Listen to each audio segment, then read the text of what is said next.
Well, hello, and thank you for stopping by my GoFundMe page. I have no idea how you found me, but I am so excited to share with you about this project. And it is my hope that it will tug as much on your heart as it has in mine. So I don't know if we know each other or not. So, to catch you up to speed, if we haven't met before, in 2008, I went through a pretty horrific divorce, and then 9 months later, found out that my only daughter, who was 3.5 at the time, was diagnosed with high risk stage 4 neuroblastoma, which actually is one of the lowest cure rates for childhood cancer out there. So that's definitely not the news you want to receive right while you're just trying to piece your life back together. And this is my daughter Emily, and this is a picture taken during her treatment during that time. And I call her my miracle kid, and I called her my miracle baby, and now my miracle kid. And this is her now. She is now a fifth grader, and you can see her hair is grown back, and still my beautiful and only child.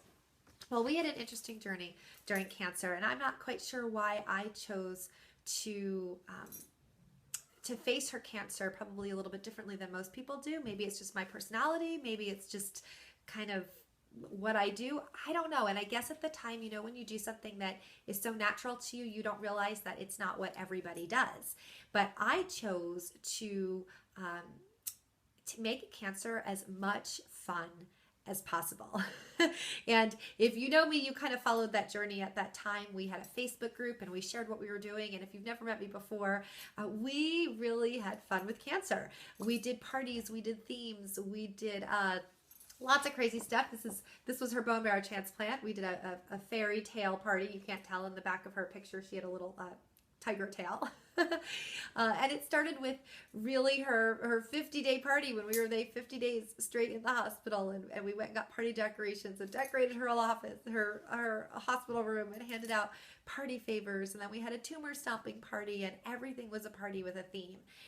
And I made that decision because there was really nothing else I could do. As a parent, I felt so out of control and didn't really know what to do. Here was my kid, and you hand them over to a medical community, and you have to just trust. And I didn't know if she was going to live or not.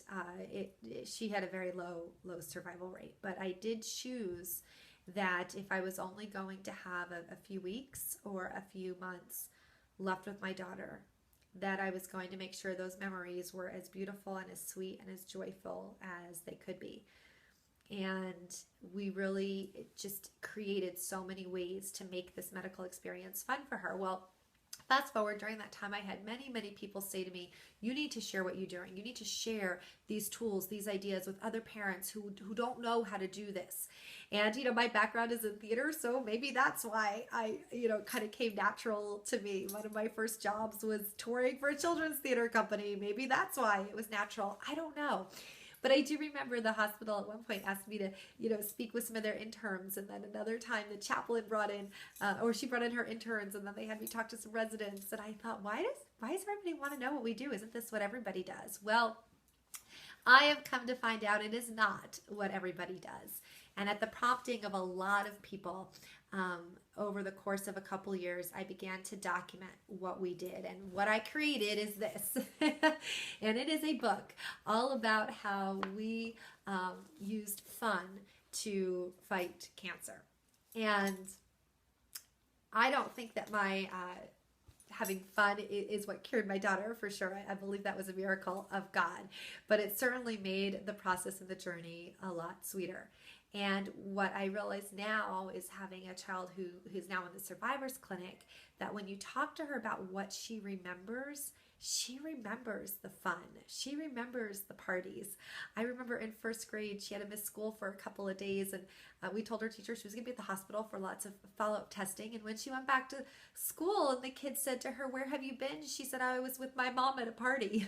And I had to go back to the teacher and say, no, she actually really was in the hospital. See, my daughter sees cancer the same way we probably see strep throat, and to her it's fun.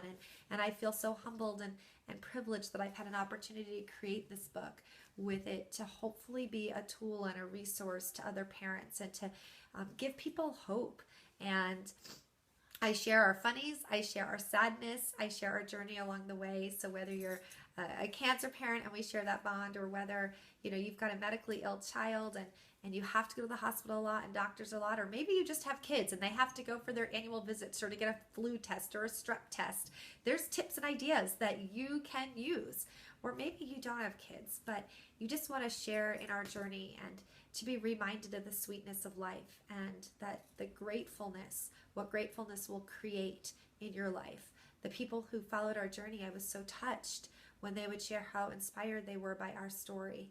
And if that makes you hug your kids a little bit harder when you go to bed at night, or use a little more patience with the person who cuts you off on the highway on the way home, then what a gift, right?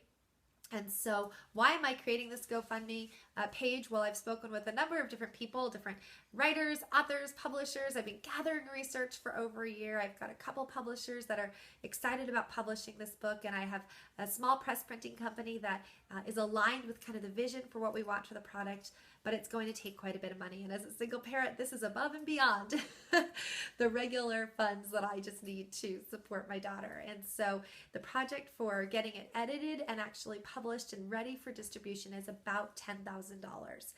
And so that is why it was suggested to me to create this GoFundMe page, which quite openly feels very vulnerable to kind of put ourselves out there and say, hey, is this something that you would love to see? Is this important? And would you help me in bringing this to other people? And so even if it's just a small donation, a $5 donation, a $10 or more, whatever you can donate, whatever you feel in your heart, yes, I just want to support this.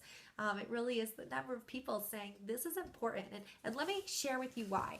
I pulled some stats, some cancer stats, all right? So when my daughter was diagnosed, she was a high-risk stage 4 neuroblastoma. Neuroblastoma is one of the lowest cure rates, but here's the deal. Childhood cancer remains the leading cause of death by disease among children in the United States.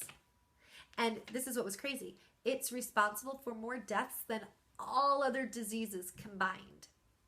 Childhood cancer is the second leading cause of death in children ages 1 through 14 after car accidents. Every day, 43 children are diagnosed with cancer. 43 families are facing the possible worst thing a doctor could ever tell you about your child. And that equates to 40,000 children every year going through cancer treatment. People who don't have these tools and resources and don't know how to make this a fun experience for their child. I remember scouring through the bookstores looking for any kind of books. I recently went to a huge local bookstore to see what was out there, what would be equivalent to this. And openly, there was nothing. There was nothing like this available for parents. And I had a friend who works in an oncology unit. I said, well, who would even, if I wrote this book, who would ever want to read it? And she said to me, Tara, if we had told you we had a book that would help you in making cancer fun for your daughter, would you have read it? And I said, absolutely. And so it is my prayer that I can give this tool and this resource to other families to be able to give them hope and to give them resources and for them to be able to claim back some of that power that you lose to this horrible, horrible disease. 1 out of 8 children will not survive childhood cancer, but that means that 7 out of 8 will. And what are the long-term emotional effects that their cancer treatment will have on them? How will they remember their cancer experience? See, in the 70s, only 50% of children lived through childhood cancer. Now, thanks to modern medicine, that's up to 80%. But what does that say about the emotional trauma and toll that happens to these children? And my daughter remembers all of these parties. She remembers the fun that we had with cancer. I remember, people say, well, why me? Why should I write this book? Openly, I don't know. I know that at this point, it has become a calling on my life. It has become a calling, a divine calling, and I am just trusting God in this process. When Emily was just a few months into treatment, I had one of the head people in the radiology department at a major children's hospital, and he said to me, I have never seen anyone make cancer as much fun as you two. And so I feel obligated at this point to give back to other families, other parents. And if this book can become a tool and a resource and a way to inspire and give hope to other people, then I'm absolutely humbled to be able to do that. And so I appreciate you hearing about our journey, and I've linked below some of our pages that you can go and find out some more information. And if you feel moved to contribute and to help me create the income, of course, I'm using my own personal money too, and doing everything we can to get this funded and get this out in the hands of people as soon as possible. I would be absolutely honored to have you be part of this project, and that it's no longer about me or about my daughter. It's about every parent out there who has a child who can say, I have to take my kid to go get a strep test. I've got to take my kid to the hospital. My kid just got a cast, and how do I make this less emotionally traumatic for them? I call my daughter Miracle Baby because she is. And I didn't love my daughter any more than the parents that I became close to that lost their children. And sharing our journey and sharing my fears and sharing the emotional roller coaster was a difficult project for sure. But now that I have it, it's time to share it with everybody else. And so thank you for taking the time to stop by and to find out more about our project. And please share this link with anybody else that you think would be excited and would want to contribute to helping this project get published and distributed. And I appreciate all the support. I'm truly, truly blessed by the amount of people who have supported me and my amazing Miracle Baby.